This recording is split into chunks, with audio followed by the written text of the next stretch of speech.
and 3D graphics. So 3D is OpenGL, okay?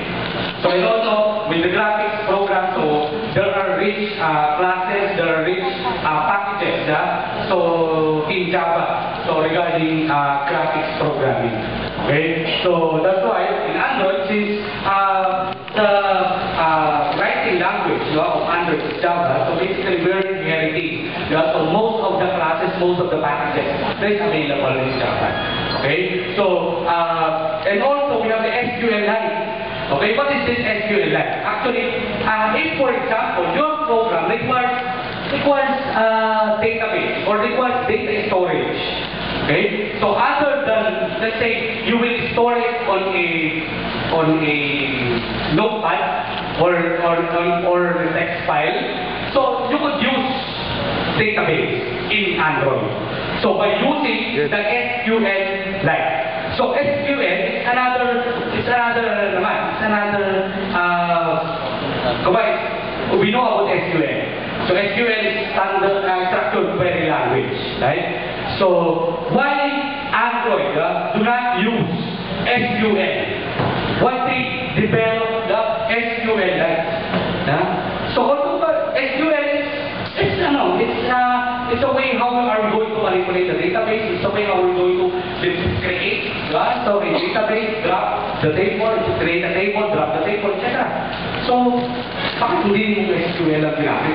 Ba't kailangan mag-develop pa ng SQLite? So SQLite is an optimized version for Android phones. The second reason is that, the second reason is that SQL is prone to what we call SQL injection attack. Okay? So, on the security, let's say, if we're talking about the security, so if you will be using the SQL, so rather than the SQLite. So, SQL is prone to SQL injection attack. So, ano pong SQL injection attack? So, kung nagkaroon kayo ng database, ano ito? So, halimbawa, ikaw may SQL na sa program mo. So, for me to be able to make a havoc or for me to be able to, let's say,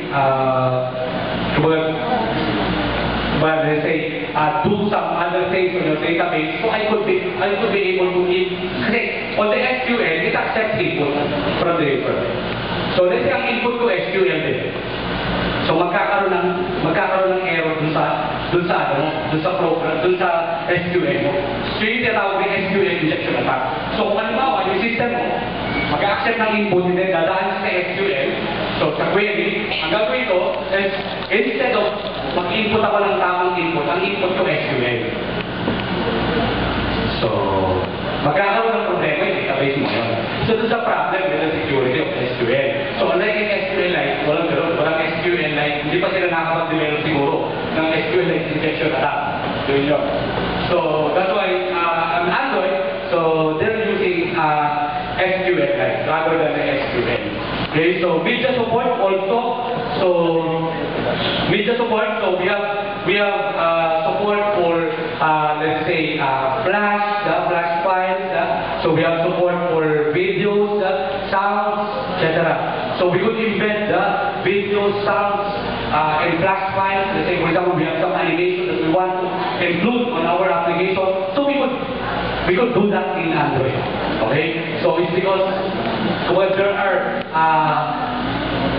are hundreds of supports. So there are hundreds of supports in terms of graphics, in terms of videos. So in terms of let's say sounds. So you could embed sounds in your games. Let's say for example, so something like that. So and also we have the GSM telephony, the messaging, the calling. So everything is available. So you could customize. So and then also with the Bluetooth, Edge, 3G, and Wi-Fi, all the connectivity. So it depends on the phone. So let's say if it has the Bluetooth connection, or if it has the Edge or 3G or Wi-Fi connection. Okay. So and also we have the camera, GPS, compass, and accelerometer. Actually, those things, so from GSM telephony up to rich development environment, so it's actually hardware dependent. So it will be based on the phone that you are using. So if they have that, let's say on the 3G, so if they have that, so and most of the phones naman meron camera, syempre, most of the smartphones, most of the Android-related phones, kahit nga hindi Android meron. Okay, so next.